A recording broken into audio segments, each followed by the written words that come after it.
நமது ஆரம்பம் பிதா குமாரன் பரிசுத்த ஆவியின் நாமத்தில் உள்ளது. ஆமென். கர்த்தரை நோக்கி ஜெபம் செய்வோம்.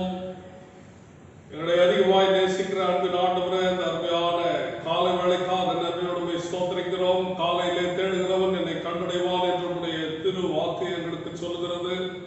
அன்பின் ஆண்டவரே, இந்த காலை வேளையிலே நம்மை தேடி வருகிறோம். இந்த ஓய்வு நாளின் ஆராதனையிலே நீர் எங்களோடு கூட இருந்தவர்கள் சுவாமி.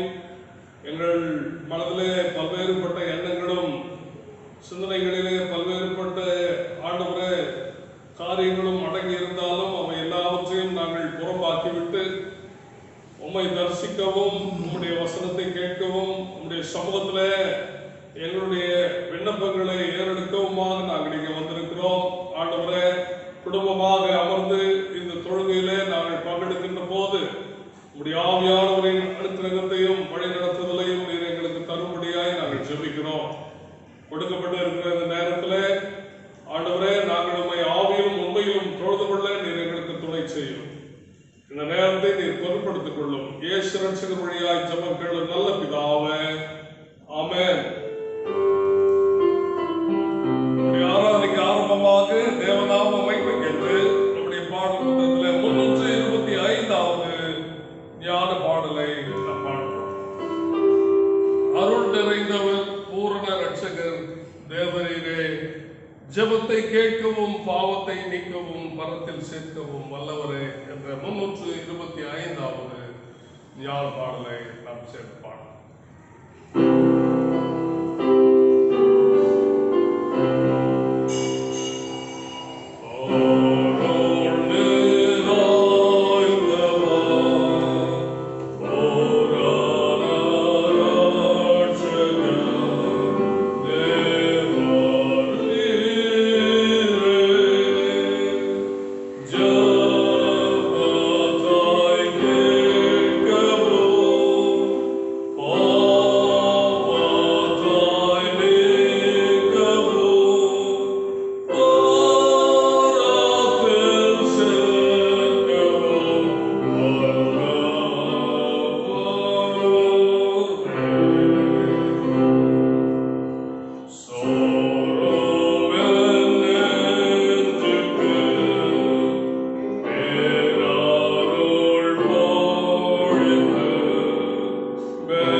பக்கம் 1 பிரதான தேவாராதனை முறைமையை நாம் பின்பற்றுவோம்.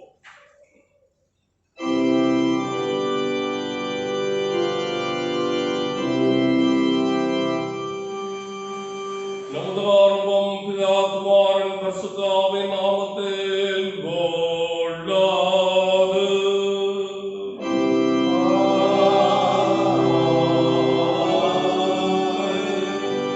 கர்த்தருக்குள் பிரியமான நமது பிதாவாகிய கடவுளிடம் கபடற்றமுள்ளவர்களாய் ஆண்டு சேர்ந்து நமது பாவங்களை அவருக்கு அறிக்கையிட்டு அவைகளை மன்னிக்க நமது ரட்சகராகிய கிறிஸ்துவின் நாமத்தில் அவரை கெஞ்சி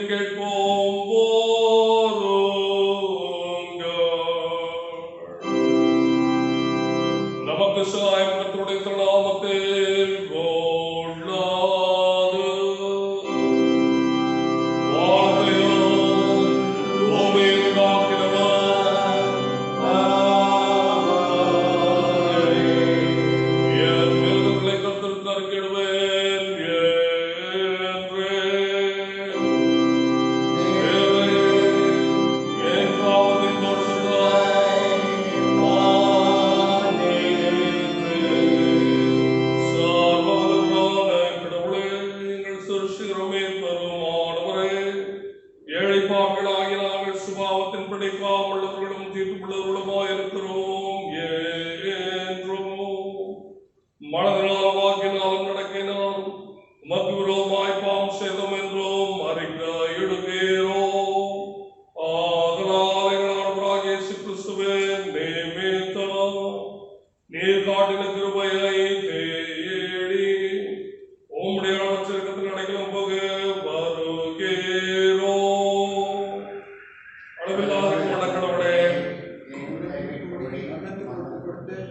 முதலே பேரான குமாரனிடம் எங்களுக்கு இறங்கி எங்கள் பாவங்களை எல்லாம் மன்னித்தருளும். உமது கிருபையினால் நாங்கள் நித்திய ஜீவனை சுதந்திரித்துக் கொள்ளும்படி உம்முடைய சித்தத்தை மறைகிற மையான அறிவையும் உடைய வசனத்துக்கு உண்மையான கீழ்ப்படுதலையும் பரிசுத்த ஆவியைக் கொண்டு எங்கள் இருதயங்களில் அறிவுறுத்த வேண்டும் என்று எங்கள் ஆண்டவராகிய இயேசு கிறிஸ்துவின் மூலமாய் உம்மை வேண்டிக் கொள்கிறோம் கர்த்தாவே. ஆமென். சர்வ வல்லவரான பரமபிதாவாகிய கடவுள் நமக்கு இறங்கினார். அவர் தமது ஒரே பேரான குமாரனை நமது பாவங்களுக்காக மரணத்திற்கு ஒப்புக் கொடுத்து அவர் நிமித்தம் நமது பாவங்களை மன்னிக்கிறார். அவர் நாமத்தில் விசுவாசம் உள்ளவர்களுக்கு கடவுளின் பிள்ளைகளாகும்படி அதிகாரம் கொடுத்து அவர்களுக்கு தமது பரிசுத்த ஆவியை தந்திருடுவதாக வாக்குத்தத்தம் பண்ணினார். விசுவாசமுடையவராய் ஞானஸ்நானம் பெற்றவர் ரட்சிக்கப்படுவான். கர்த்தாவே, எங்கள் அனைவருக்கும் கிருபை செய்தருளும்.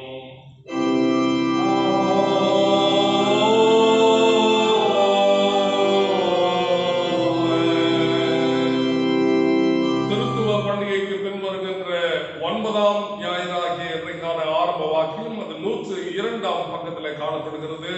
திருச்சபையார் உடன் இணைந்து பாடுவோம். 102ஆம் பக்கத்திலே காணப்படுகிற திருத்துவ பண்டிகைக்கு பின் வருகின்ற 9ஆம் ஞாயிற்கான ஆரம்ப வாக்கியம்.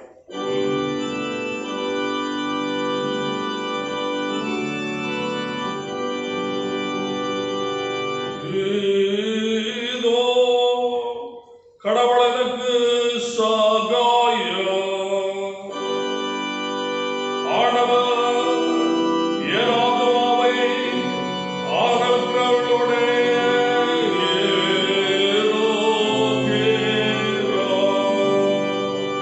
அவரின் சத்துருக்களுக்கு தீமையை சரி காட்டுவார்.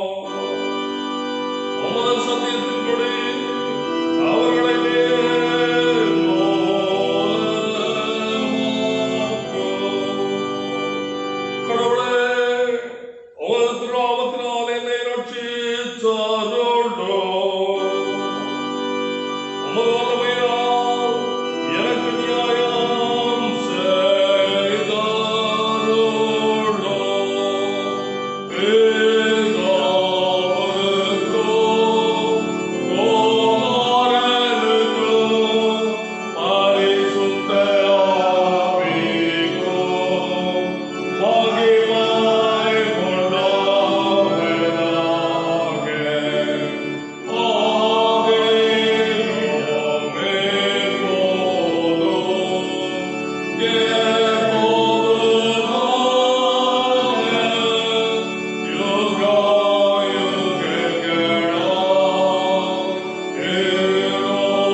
உம்மை துதிக்கிறோம், உம்மை புகழுகிறோம்.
102.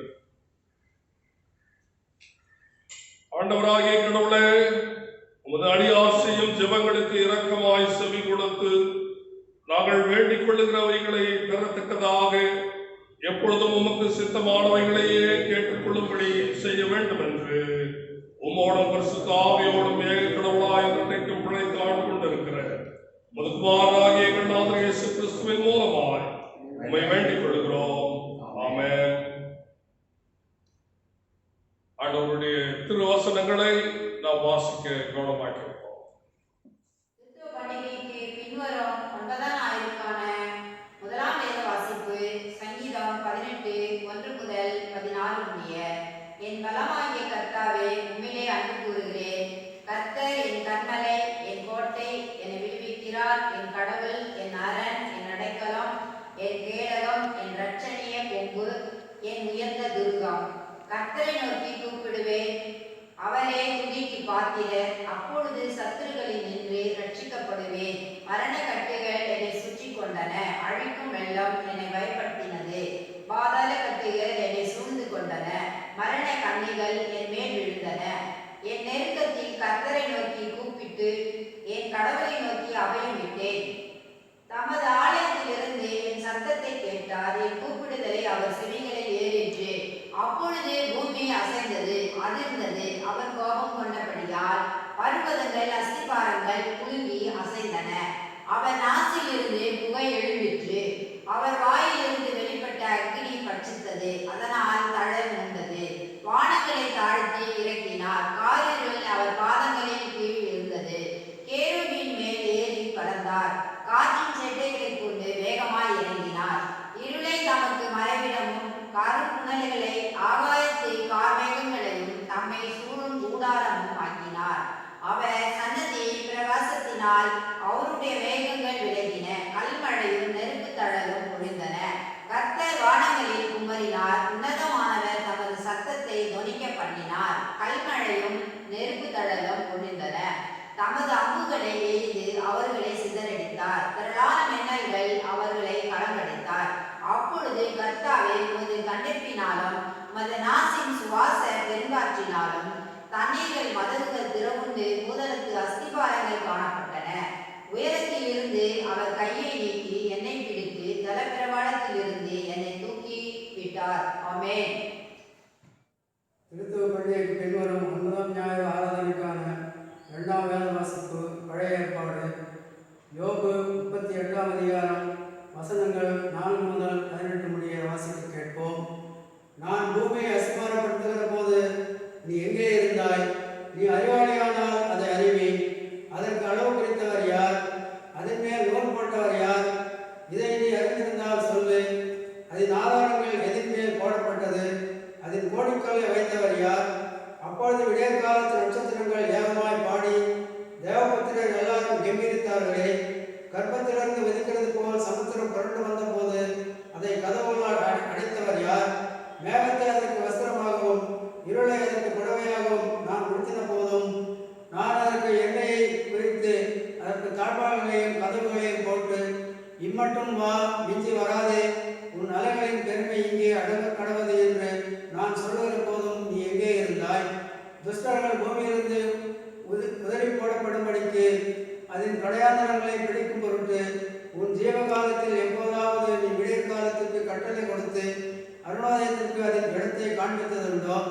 பூமி முத்திரிடப்பட்ட களிமண் போல் வேறே ரூபம் கொள்ளும். சகலமும் வஸ்திரம் தடுத்திருக்கிறது போல் காணப்படும். துன்மார்க்கரின் ஒளி அவர்களை விட்டு எடுபடும். மேட்டுமையான பயம் வைக்கப்படும். நீ சமுத்திரத்தின் அடித்தளங்கள் மட்டும் புகுந்து ஆழத்தின் அடியில் உலாவினதுண்டோ? மரண வாசல்கள் உனக்கு திறந்ததுண்டோ? மரணங்களின் வாசல்களை நீ பார்த்ததுண்டோ? நீ பூமியின் விசாலங்களை ஆராய்ந்து அறிந்ததுண்டோ? இவைகளையெல்லாம் நீ அறிந்திருந்தால் சொல்லு என்றார் என்பது. ஆமென். ரோமர் 10ஆம் அதிகாரம் 1-17 முடிய. சகோதரரே, இஸ்ரவேலர் ரட்சிக்கப்பட வேண்டும் என்பதே என் இருதயத்தின் விருப்பமும் நான் தேவனை நோக்கி செய்யும் விண்ணப்பமாயிருக்கிறது. தேவனை பற்றி அவர்களுக்கு வைராக்கியமும் உண்டென்று அவர்களை குறித்து சாட்சி சொல்கிறேன். ஆகிலும் அது அறிவுக்கேற்ற வைராகியம் அல்ல. எப்படி என்றால், அவர்கள் தேவ நீதி அறியாமல் தங்கள் சுயதி நீதியை நிலைத்திருத்த தேடுகிறபடியால் தேவ நீதிக்கும் கீழ்ப்படியப்பட்டு இருக்கிறார்கள். விசுவாசிக்கிற எவனும் நீதி உண்டாகும்படியாக கிறிஸ்து நியாயப்பிரமாணத்தின் முடிவாயிருக்கிறார். மோசே நியாயப்பிரமாணத்தினாலே ஆகும் நீதியை குறித்து இவைகளை செய்கிற மனுஷன் இவைகளால் பிழைப்பான் என்று எழுதியிருக்கிறது. விசுவாசத்தினாலாகும் நீதியானது கிறிஸ்துவை இறங்கி வர பண்ணும்படி பரலோகத்துக்கு ஏறுகிறவன் யார்? அல்லது கிறிஸ்துவை மருத்துவரிலிருந்து குறித்து வர பண்ணும்படி பாதாளத்திற்கு இறங்கி வருகிறவன் யார் என்று உன் உள்ளத்தில் சொல்லுகிறபடியாக என்று எழுதியிருக்கிறதுமன்றி இந்த வார்த்தை உனக்கு சமீபமாய் உன் வாயிலும் உன் இருதயத்திலும் இருக்கிறது என்றும் சொல்லுகிறது. இந்த வார்த்தை தங்கள் பிரசங்கிக்கிற விசுவாசத்தின் வார்த்தையே. என்னவென்றால், கர்த்தராக இயேசுவை நீ உன் வாயினாலே அறிக்கையிட்டு தேவன் அவரை மருத்துவரிலிருந்து எழுப்பினார் என்று உன் இருதயத்திலே விசுவாசத்தால் ரட்சிக்கப்படுவாய். நீதியுள்ள இருதயத்திலே விசுவாசிக்கப்படும். ரட்சிப்பு உண்டாக வாயினாலே அறிக்கை பண்ணப்படும். அவரை விசுவாசிக்கிறவன் எவனோ அவன் கெட்டு போகிறது இல்லை என்று வேதம் சொல்லுகிறது. யூதர் என்றும் கிரேக்கர் என்றும் வித்தியாசம் இல்லை. எல்லோருக்கும் கர்த்தரானவர் தம்மை தொழுது கொள்கிற யாவருக்கும் ஐஸ்வர்யவானாய் இருக்கிறார். ஆதலால் கர்த்தராகிய நாமத்தை தொழுது கொள்கிற எவனும் ரட்சிக்கப்படுவான். அவரை விசுவாசிக்கிறவன் எப்படி அவரை தொழுது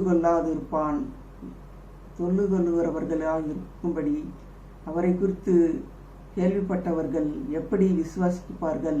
பிரசங்கிக்கிறவன் இல்லாவிட்டால் எப்படி கேள்விப்படுவார்கள்? அனுப்பப்படவிட்டால் எப்படி பிரசங்கிக்கப்படுவார்கள்?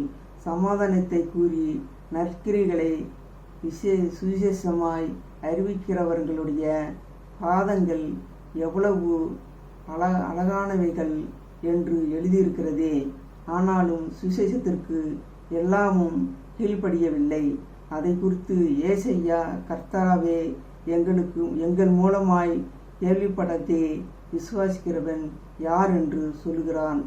ஆனாலும் விசுவாசம் கேள்வினால வரும், கேள்வி தேவனுடைய வசனத்தினாலே வரும் என்பதே. கிறிஸ்தவ பண்டிகைக்கு இந்தின 9வது ஞாயிற்கான சுவிசேஷ வாக்கியம் மத்தேயு 14:22-33 வரை. இயேசு ஜனங்களை அனுப்பி விடுகையில் தம்முடைய சீஷர்கள் படவில் ஏறி தமக்கு முன்னே அக்கறைக்கு போகும்படி அவர்களை திருத்தப்படுத்தினார்.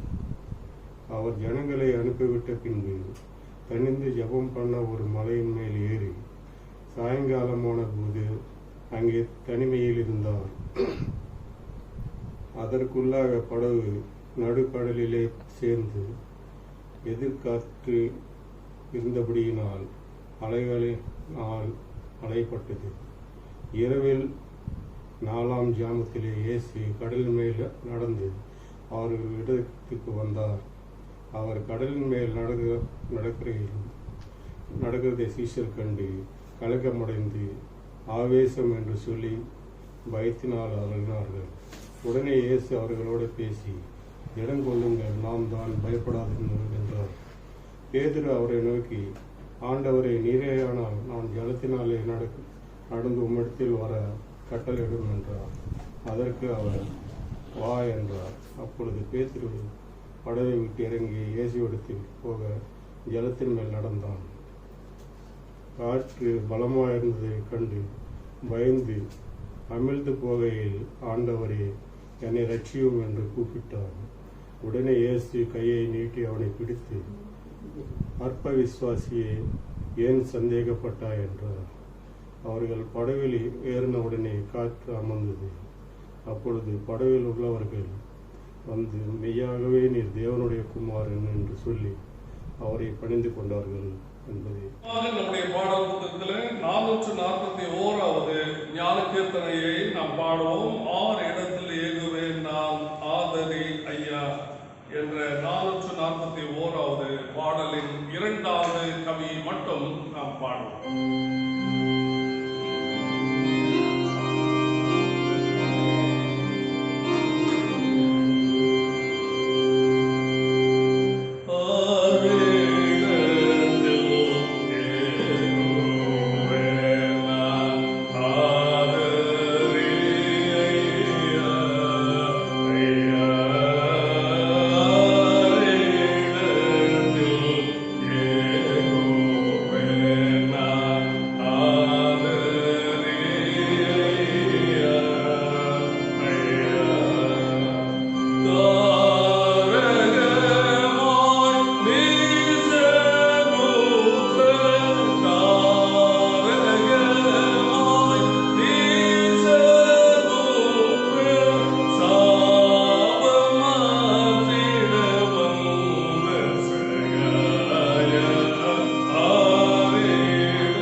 கிறிஸ்து இயேசுக்குள் அருமையாக நேசிக்கப்பட்ட உடன் விசுவாசிகளே, இந்த அருமையான நல்ல நாளிலே கிறிஸ்துவ பண்டிகைக்கு பின் வருகின்ற 9ஆம் ஞாயிறின் காலை வேளையில் கர்த்தருடைய சமூகத்தில் அமர்ந்திருக்கிற உங்கள் அனைவரையும் ஆண்டவராகிய இயேசு கிறிஸ்துவின் பரிசுத்த நாமத்தில் நான் வாழ்த்துகிறேன்.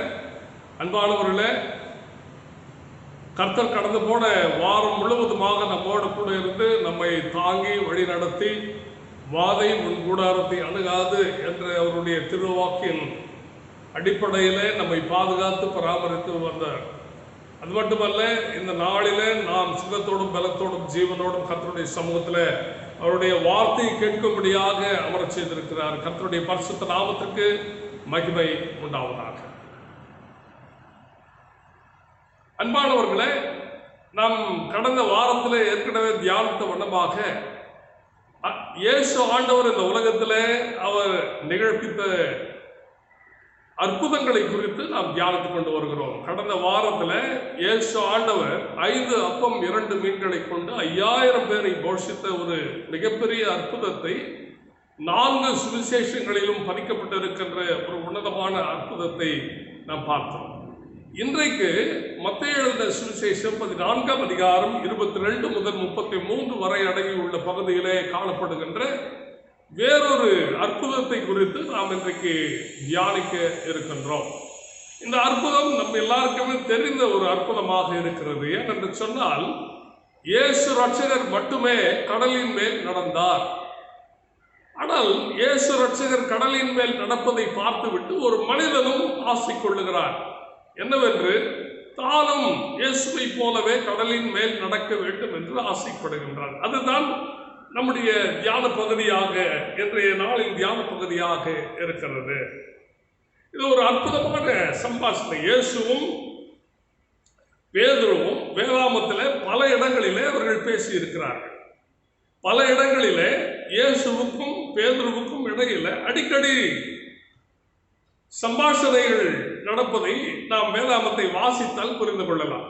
ஆனால் அவை எல்லாவற்றை பார்க்கிலும் இந்த இடத்துல இயேசுவுக்கும் பேதுருவுக்கும் இடையிலே நடக்கின்ற சம்பாஷணை சற்று வித்தியாசமானதாக இருக்கிறது. ஏனென்று சொன்னால், இது நடக்கின்ற இடமும் வேறுபட்டதாக இருக்கிறது. பேதுருவினுடைய ஆசையும் முற்றிலும் மாறுபட்டதாக இருக்கிறது என்பதை நாம் புரிந்து கொள்ளலாம். குறிப்பாகவே இந்த நிகழ்ச்சியை குறித்து 2 வேறுபட்ட கருத்துக்கள் நமக்கு மத்தியில் இருக்கிறது. அது என்னவென்று, முதலாவது என்னவென்று சொன்னால், பேதுரு இயேசு ஆண்டவரை பார்த்து கேட்கிறார், ஆண்டவரே, நீரே ஆனால் நானும் உம்மை போல் கடலின் மேல் நடப்பதற்கு எனக்கு அதிகாரம் கொடுக்க வேண்டும், கட்டளையிடும் என்று சொல்கிறார். இதை வாசிக்கின்ற விசுவாசிகள் என்ன சொல்லுகிறார்கள் என்று சொன்னால், பேதுரு அப்படி இயேசு ஆண்டவரை பார்த்து கேட்டிருக்க கூடாது. ஏனென்று சொன்னால், பேதுரு என்ன சொல்கிறார், நீரே ஆனால் என்ற ஒரு சந்தேகத்தை அவனுடைய வார்த்தைகள் எழுப்புவதாக இருக்கிறது. இது வனாந்தரத்திலே இயேசு சோதிக்கப்பட்ட போது பிசாசு சொல்லுவது, நீர் தேவகுமாரனே ஆனால் இந்த கற்களை அப்பமாக்கும் என்று சொல்லுகிறார்.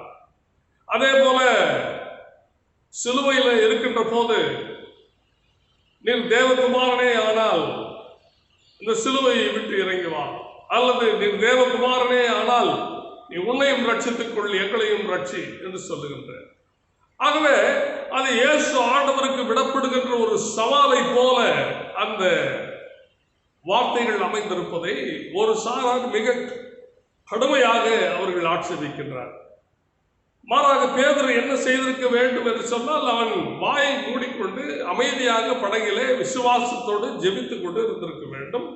கரை வந்தவுடனே படகில இருந்து இறங்கி வீட்டுக்கு போய்விட்டிருக்க வேண்டும். இதுதான் ஒரு சாராருடைய தர்க்கம். இன்னொரு சாரார் என்ன சொல்லுகிறார்கள் என்று சொன்னால், தன்னுடைய ஆண்டவர் கடலின் மேல் நடப்பதை பார்க்கின்ற பேதுரு அவரை போலவே அவரை நோக்கி நடக்க வேண்டும் என்று பிரியப்பட்டார். What is wrong in this? அவன் பிரியப்பட்டதிலே என்ன தவறு இருக்கிறது? அவன் படகிலே இருப்பதை விட இயேசு ஆண்டவரை நோக்கி போய் விட வேண்டும் என்று அவன் விருப்பப்படுகின்றான். அதில் எந்த தவறும் இல்லை. ஒருவேளை இயேசு ஆண்டவரை நோக்கி தொடர்ந்து நடந்து செல்ல முடியவில்லை என்று சொன்னாலும் அவனுடைய முயற்சி பாராட்டத்தக்கதாக இருக்கிறது என்று ஒரு சாரார் சொல்லுகிறார். ஆகவே இந்த இரு வேறுபட்ட கருத்துக்கள் இடையிலே நாம் நம்முடைய செய்திக்குள்ளாக நாம் கடந்து போக ஆசைப்படுகிறோம். பேதுரு கடலின் மேல் நடக்க ஆசைப்படுகிறான். ஏன் அவன் கடலின் மேல் நடக்க ஆசைப்படுகிறான் என்று சொன்னால், ஒருவேளை பேதுருவும் இயேசுவாக மாறிவிட வேண்டும் என்று சொல்லி அல்ல, மாறாக அவன் இயேசுவோடு இருக்க வேண்டும் என்று சொல்லி அவன் ஆசைப்படுகின்றான் என்று நாம் பார்க்கின்றோம். இது ஒரு அற்புதமான ஒரு நிகழ்வு. இங்கே பார்க்கின்ற போது இயேசுவிற்கும் சீடர்களுக்கும் இடையிலே நடக்கின்ற ஒரு நிகழ்ச்சி. 26வது வசனத்தை நாம் வாசிப்போம் என்று சொன்னால், 14வது அதிகாரம் மத்தேயு 14:26வது வசனத்தை வாசிப்போம் என்று சொன்னால், அவர் கடலின் மேல் நடக்கிறதை சீஷர் கண்டு கலங்கி ஆவேசம் என்று சொல்லி பயத்தினால் அலறினார்கள். இதுதான் அன்றைக்கு இயேசு ஆண்டவரை கடலின் மேல் நடப்பதை பார்த்துவிட்டு சீடர்களுடைய எண்ண ஓட்டமாக, அவர்களுடைய உணர்வாக, அவர்களுடைய முடிவாக இருந்தது. இயேசு ஆண்டவரை அவர்கள் ஆவேசம் என்று கருதினார்கள் என்று வேத வசனம் நமக்கு சொல்லுகிறது. அது மட்டுமல்ல அருமையானவர்களே, அவர்கள் பயந்தார்கள் என்று நாம் பார்க்கின்றோம். ஆகவே 27வது வசனத்திலே இயேசு ஆண்டவர் அவர்களுக்கு ஒரு அழகான 3 அடுக்கு பதிலை அவர்களுக்கு தருகிறார். Jesus is trying to give a threefold answers to this disciples.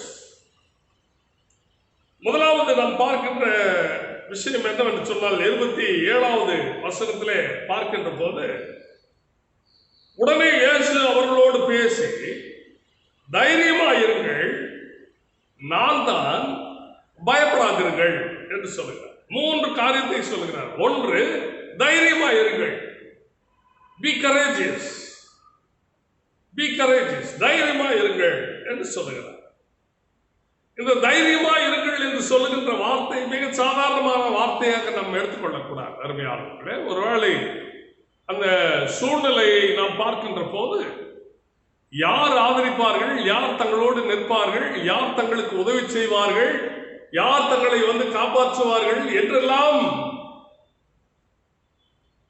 பல்வேறுபட்ட உணர்வு அலைகளினாலே அலைக்கழிக்கப்பட்டுக் கொண்டிருந்த சீடர்களை பார்த்து இயேசு சொல்லுகிறார், நீங்கள் முதலாவது தைரியமாயிருங்கள், be brave, be courageous.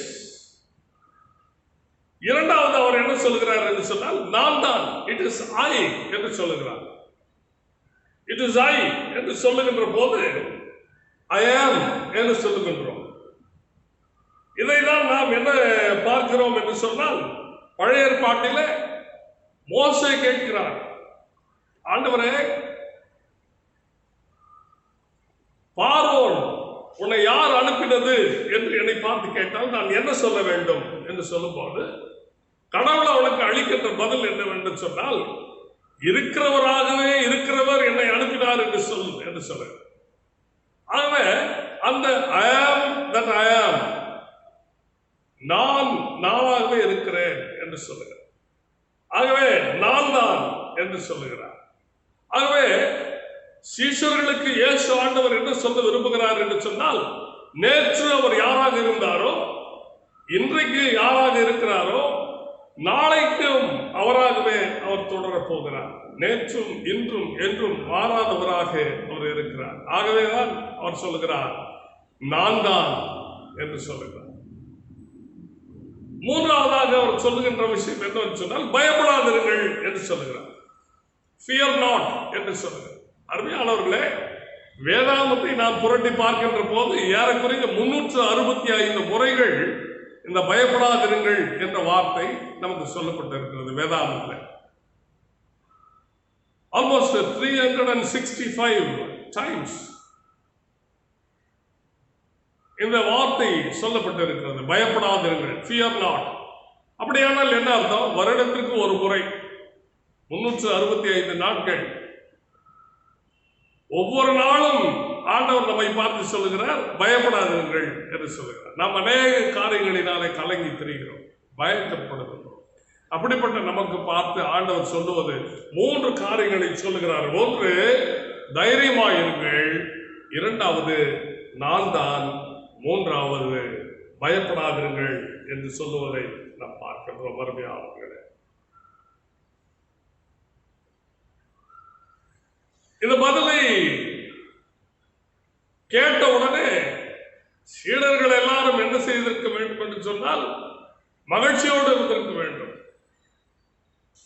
ஆனால் இங்கே அந்த மகிழ்ச்சியினுடைய பேதுருவினுடைய ரியாக்ஷன் என்ன என்பதை நாம் பார்க்கின்ற போது பேதுரு உடனடியாக இங்கே பேச ஆரம்பிக்கிறார். 28வது வசனத்துல என்ன சொல்லுகிறார் என்று சொன்னால், அதற்கு பேதுரு, ஆண்டவரே, நீரே ஆனால் நான் ஜலத்தின் மேல் நடந்து உங்களிடம் வர கட்டளையிடும் என்று சொல்லுகிறார். கட்டளையிடும் என்று சொல்லுகிறார். So Lord, command me to walk on the water. ஜலத்தின் மேல் நடப்பதற்கு எனக்கு கட்டளையிட வேண்டும் என்று சொல்லுகிறார். அதற்கு முன்பாக சொல்லுவது நீரே ஆனால் என்று சொல்லுகிறார். இந்த நீரே ஆனால் என்று சொல்லுகின்ற அந்த வார்த்தையை நாம் கேட்கின்ற போது ஒருவேளை பேதுருவுக்கு அதீதமான சந்தேகம் இருந்ததா? அந்த சந்தேகம் இருந்த காரணத்தினாலே தான் அவன் அப்படிப்பட்ட ஒரு வார்த்தையை அவர் கேட்டாரா என்றெல்லாம் நாம் ஆலோசிக்கின்றோம். ஆனால் யோவான் எழுதின சுவிசேஷம் 14ஆம் அதிகாரம் 13வது வசனத்தில் என்ன சொல்லப்பட்டிருக்கிறது என்று சொன்னால், நீங்கள் என் நாமத்தில் எதை கேட்பீர்களோ குமாரனில் பிதா மகிமைப்படும்படியாக அதை செய்வேன் என்று சொல்லுவதை நாம் பார்க்கின்றோம். என் நாமத்தினாலே நீங்கள் எதை கேட்டாலும் அதை பெற்றுக்கொள்வீர்கள் என்று சொல்லுகிறார். அப்ப கேட்கப்படுகின்ற நாமம் எப்படிப்பட்ட நாமம் என்பதை அறிந்து உணர்ந்து பேதுரு என்று சொல்லுகிறார், Lord, if it is you, command me to walk on the water என்று சொல்லுகிறார். Let me also walk on the water. நானும் ஜலத்தின் மேல் நடப்பதற்கு எனக்கு அதிகாரத்தை நீ தர வேண்டும் என்று அவன் கேட்பதை நாம் பார்க்கிறோம். அருமையானவர்களே, இது எப்படிப்பட்ட ஒரு சூழ்நிலை என்று பார்த்தால், இயேசு ஆண்டவர் அந்த 5 அப்பம் 2 மீன்களை கொண்டு 5000 பேரை போஷித்து ஒரு மாபெரும் அற்புதத்தை செய்த உடனே சீஷர்களை படவிலே ஏற்றி அவர் அனுப்பி விடுகிறார். சாயங்கால நேரத்தில் இயேசு தனித்து போய் ஜெபிக்கும்படியாக தனித்து போகிறார். கடலிலே இறங்கி படகிலே பயணம் செய்கின்ற சீடர்கள் வழக்கத்துக்கு மாறாக மிகப்பெரிய சவாலை அவர்கள் கடலிலே சந்திக்கிறார்கள். ஏறக்குறைய ஒரு 7 மைல் தூரம் என்பது அவர்கள் கடக்க வேண்டியது 7 மைல் தூரம். ஆனால் ரா முழுவதும் அவர்கள் தண்டு ஒலிப்பதை நாம் பார்க்கின்றோம். ஏனென்று சொன்னால் எதிர்காற்று மிக பலமாக வீசியது, அலைகள் படகிலே வந்து மோதியது. ஆகவே சீடர்கள் எல்லாரும் இரவு முழுவதும் அவர்கள் தண்டு வலித்து மிகவும் சோர்ந்து போன நிலையிலே, அவர்கள் மிகவும் அயற்சியுற்ற நிலையிலே, they were so tired. அப்படிப்பட்ட ஒரு சூழ்நிலையிலே தான் அவர்கள் இயேசு ரட்சகரை அவர்கள் பார்க்கிறார்கள். பேதுரு என்ன நினைக்கிறான் என்று சொன்னால், பாதுகாப்பே இல்லாத இந்த படகிலே இருப்பதை விட எப்படியாவது இயேசு ரட்சகர் இடத்திலே போய்விடுவது நலம் என்று அவன் நினைக்கிறான். ஆகவேதான் இயேசு ஆண்டவரை பார்த்து கேட்கிறார், நானும் உம்மை போல ஜலத்தின் மேல் நடப்பதற்கு எனக்கு கட்டளையிடும் என்று சொல்லுகிறார். ஆனால் நாம் எல்லாம் என்ன நினைத்துக் கொள்ளுகிறோம் என்று சொன்னால், Peter was a greedy man. அவன் எப்படியாவது இயேசுவை போலவே தானும் தண்ணீரின் மேல் நடந்து உலகத்தின் கவனத்தை தன் பக்கம் திருப்ப வேண்டும் என்பதற்காக அவன் நடந்தான் என்றெல்லாம் நாம் நினைத்துக் கொண்டிருக்கிறோம். ஆனால் உண்மையை நாம் பார்க்கின்ற போது பேதுரு படகிலே இருக்கின்ற பாதுகாப்பை விட இயேசுவின் அடையில இருக்கின்ற பாதுகாப்பு மிக பெரியது என்று அவன் நினைத்து இயேசுவை நோக்கி எப்படியாவது இயேசுவின் இடத்துல சென்றுவிட வேண்டும் என்று சொல்லி அவன் எத்தனைக்கிறான்.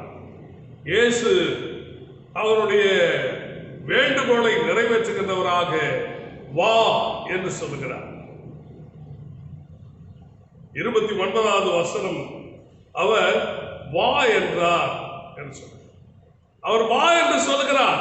அதற்கு பின்னால் நடக்கின்ற காரியம் தான் மிக மிக முக்கியமானது. அன்பானவர்களே, இயேசு ரட்சகர் பேதுருவை வா என்று அழைத்த உடனேயே பேதுரு என்ன செய்கிறான் பாருங்கள். அப்பொழுது பேதுரு படவை விட்டு இறங்கி ஜலத்தின் மேல் நடந்து இயேசுவை கிட்டி வந்தான் என்று சொன்னது.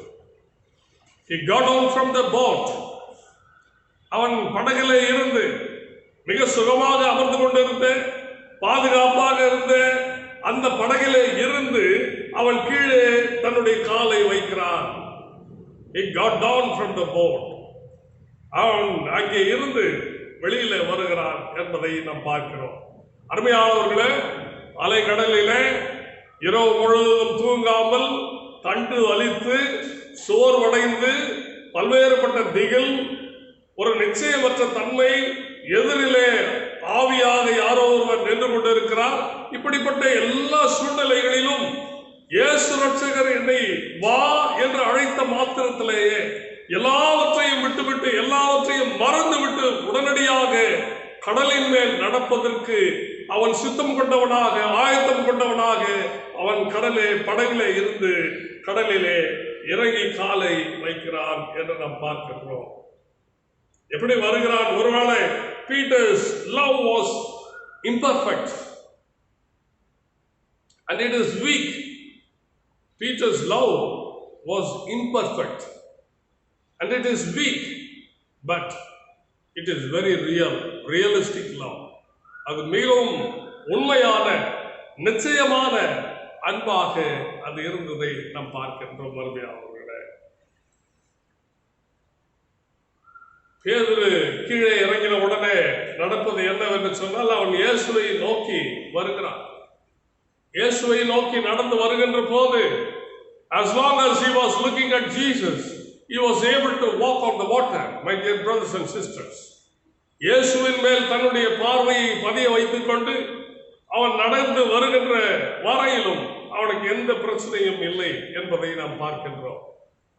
ஆனால் தனக்கு அருகாமையிலே, தனக்கு பக்கத்திலே எழுகின்ற ஆர்ப்பரிக்கின்ற கடலையும்,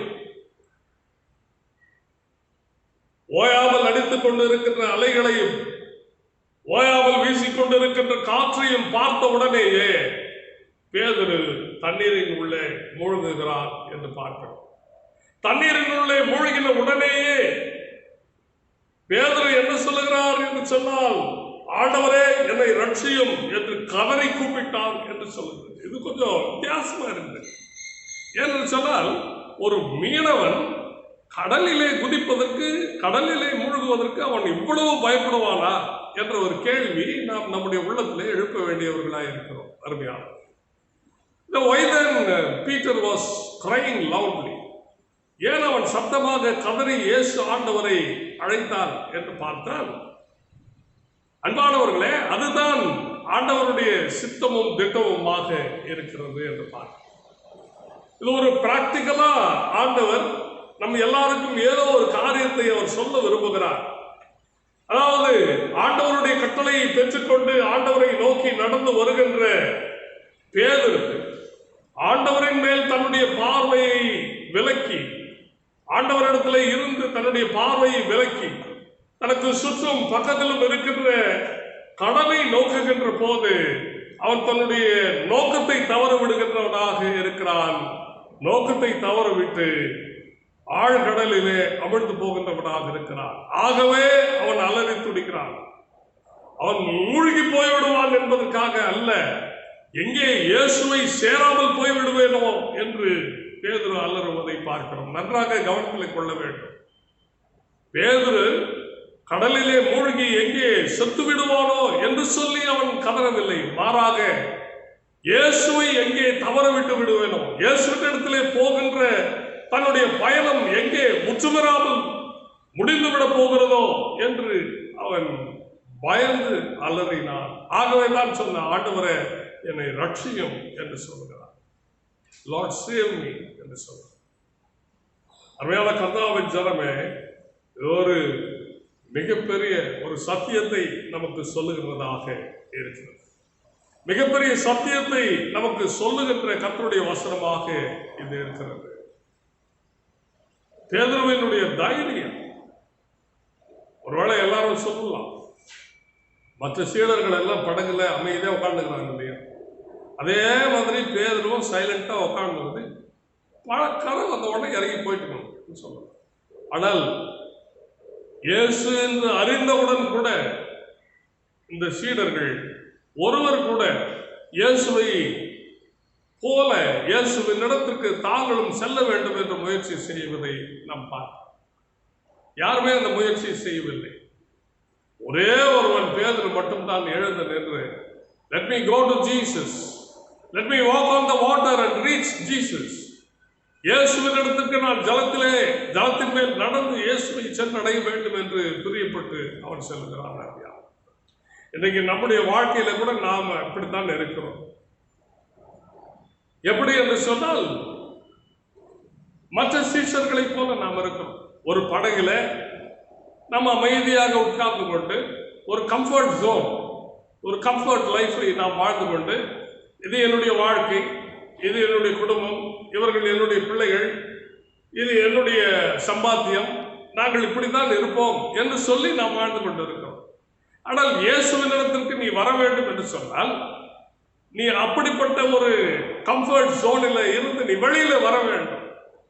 பேதுரு ஒருவேளை அந்த படகிலேயே உட்கார்ந்து கொண்டு இருந்திருக்கலாம். ஆனால் இயேசுவின் இடத்திற்கு போக வேண்டும் என்ற எண்ணம் எழுந்த உடனேயே அந்த படகில இருந்து கடலுக்குள்ளாக காலை வைக்கின்ற தைரியம் பேதுருவிற்கு இருந்தது. அருமையானவர்களே, இயேசு ஆண்டவர் அதைத்தான் சொல்லுகிறார். ஒருவன் என்னை பின்பற்றி வர விரும்பினால் அவன் தன்னைத்தானே வெறுத்து தன் சிலுவையை எடுத்துக்கொண்டு என்னை பின்பற்ற கடவுள் என்று கர்த்தருடைய வசனம் சொல்லுகிறது. அருமையானவர்களே, மற்ற சீஷர்கள் எல்லாரும் பயந்திருந்தார்கள். ஆர்ப்பரிக்கின்ற கடலுக்கு பயந்திருந்தார்கள். ஆனால் பேதுரு மாத்திரமே அப்படிப்பட்ட பயத்தில் இருந்து அவன் வெளியிலே இறங்கி தைரியமாக இயேசுவை நோக்கி நடந்து வருகின்றவனாக இருந்தான் என்று கர்த்தருடைய வசனம் நமக்கு சொல்லுகிறது. அருமையானவர்களே, கர்த்தருடைய பல வசனங்களை நாம் வாசித்து பார்க்கின்ற போது அந்த வசனங்களை எல்லாம் நம்மை ஆறுதல் படுத்துகின்ற வசனங்களாக இருப்பதை நாம் புரிந்து கொள்ளலாம். ஆகவே அருமையானவர்களே, இந்த காலகட்டத்தில் நாம் பல்வேறுபட்ட பயங்களுக்கு உட்பட்டு ஒரு பாதுகாப்பான சூழ்நிலையிலே நாம் அமர்ந்து கொண்டிருக்க வேண்டும் என்று, வாழ வேண்டும் என்று நாம் பிரியப்பட்டுக் கொண்டிருக்கின்றோம். ஆனால் ஆண்டவராகிய இயேசு கிறிஸ்து அலைகடல்கள் ஆர்ப்பரித்தாலும், காற்று ஆர்ப்பரித்தாலும், அலைகள் ஓங்கி படகிலே அடித்து மோதி சிதறினாலும் ஆண்டவர் என்ன நினைக்கிறார் என்று சொன்னால், நாம் தொடர்ந்து ஆண்டவரை நோக்கி முன்னேற வேண்டும். நம்முடைய பார்வையை இயேசு ஆண்டவரை நோக்கி பதிய வைத்துக் கொள்ள வேண்டும். Let us fix our eyes upon Jesus and march forward என்று சொல்லத்தக்கதாக இயேசு ஆண்டவர் நம்மை வருந்தி அழைக்கிறவராக இருக்கிறார். பரிசுத்த பவுல் தீமோத்தேயுவுக்கு எழுதின 2ஆம் நிருபம் 1ஆம் அதிகாரம் 7வது வசனம் இப்படியாக நமக்கு சொல்லுகிறது: பயப்படும் ஆவியை கடவுள் நமக்கு கொடாமல் வல்லமையும் அன்பும் நிதான புத்தியும் உள்ள ஆவியையே கொடுத்திருக்கிறார் என்று பவுல் அப்போஸ்தலன் எழுதுகிறார். ஆகவே நமக்கு கடவுள் பயப்படும் ஆவியை கொடாமல் அவர் மிகவும் நிதானிக்கின்ற ஆவியை நமக்கு தந்திருக்கின்றார். அன்புள்ள ஆவியை தந்திருக்கின்றார். வல்லமை உள்ள ஆவியை தந்திருக்கின்றார். அப்படிப்பட்ட ஆவியானவரை பெற்றுக்கொண்ட மக்களாகிய நாம் நம்முடைய வாழ்க்கையில நாம் கிறிஸ்துவை நோக்கி முன்னேறுகின்றவர்களாக, கிறிஸ்துவின் கரம் பிடித்து வாழ எத்தனைக்கின்றவர்களாக, எப்படிப்பட்ட துன்பம் வந்தாலும் சரி நம்முடைய பாதுகாப்பான அந்த கம்ஃபர்ட் ஜோனில் இருந்து ஆண்டவருக்கென்று தைரியமாக மனமகிழ்ச்சியோடு முழு மனதோடு வெளியிலே வந்து ஆண்டவரை தரிசிக்கின்றவர்களாக நம் வாழ்வதற்கு தூய ஆவியானவர் தாமே கிருபை செய்து காப்பாராக. ஆமென். எல்லா புத்திக்கும் மேலான தேவ சமாதானம் நம்முடைய இருதயங்களின் சிந்தனையும் கிறிஸ்து இயேசுவுக்குள் காத்துக் கொள்வதாக. ஆமென். ஜெபம் செய்வோம். எங்களை அதிகமாக நேசிக்கிற அன்பின் ஆண்டவரே, இந்த அருமையான காலை வேளைக்காக நன்றி செலுத்துகிறோம், உம்மை ஸ்தோத்திரிக்கிறோம். அன்பின் ஆண்டவரே, இந்த நல்ல நாளிலே நாங்கள் உம்மை தொழுது கொள்ள நீர் உதவி செய்தீர், அதற்காக நன்றி செலுத்துகின்றோம். இதை கேட்ட செய்தியின் மூலமாக ஆண்டவரே, நாங்கள் 3 சத்தியங்களை நாங்கள் அறிந்து கொண்டிருக்கிறோம். முதலாவது, நீர் எங்களை தைரியமாக இருக்க சொல்லி இருக்கிறீர், அதற்காக நாங்கள் உமக்கு நன்றி செலுத்துகிறோம். 2வது, நான் தான் என்று நீர் உங்களை எங்களுக்கு வெளிப்படுத்தி இருக்கிறீர், அதற்காக நாங்கள் உமக்கு நன்றி செலுத்துகின்றோம். மூன்றாவது பயப்படாதிருங்கள் என்று சொல்லியிருக்கிறேன். ஆண்டவரே, இந்த 3 சத்தியத்தை கொண்டு நாங்கள் எங்களுடைய படகிலே இருந்து ஆண்டவரே நாங்கள் கீழே இறங்கி ஆண்டவரே உம்மை நோக்கி நாங்கள் நடப்பதற்கு நீர் எங்களுக்கு சக்தியும் பலத்தையும் ஆவியின் வழி நடத்துதலையும் தரும்படியாய் நாங்கள் ஜெபிக்கின்றோம். இதோ அந்த நல்ல நாளுக்காக நன்றி செலுத்துகின்றோம். இயேசு சுவாமி, ஆவடி போதக வட்டத்தில் இருக்கின்ற ஆண்டவரே பெத்லகேம் லூத்தரன் திருச்சபையினுடைய விசுவாச குடும்பங்களுக்கும் பரிசுத்த பேதுரு லூத்தரன் திருச்சபையின் விசுவாச குடும்பங்களுக்குமாய் நாங்கள் ஜெபிக்கின்றோம். அது மட்டுமல்லாமல் இந்த செய்தியை பார்த்து கொண்டிருக்கின்ற எல்லா விசுவாசிகளுக்காக நாங்கள் ஜெபிக்கின்றோம். ஆண்டவர் தாமே அவர்களை தைரியப்படுத்தவும், ஆண்டவரே நீர் அவர்களுக்கு உம்மை வெளிப்படுத்தவும், உம்முடைய ஆவியின் பலத்தை அவர்களுக்கு தரவும் நாங்கள் இங்கே ஜெபிக்கின்றோம். எங்களை உம்முடைய கரத்திலே ஒப்பு கொடுக்கின்றோம். துதி கன மகிமை உமக்கே செலுத்துகிறோம். இயேசு ரட்சகர் வழியாய் ஜெபம் கேளும் நல்ல பிதாவே, ஆமென். நாம் எழுந்திருந்து கர்த்தருடைய ஆசீர்வாதத்தை பெற்றுக்கொள்வோம். கர்த்தரானவர் உன்னை ஆசீர்வதித்து உன்னை காப்பாராக. கர்த்தரானவர் தமது திருமுகத்தை உன்மேல் பிரகாசிக்க பண்ணி உன்மேல் கிருபையாயிருப்பாராக. கர்த்தரானவர் தமது திருமுகத்தை உன்மேல் பிரசன்னமாக செய்து உனக்கு சமாதானம் கட்டளையிடு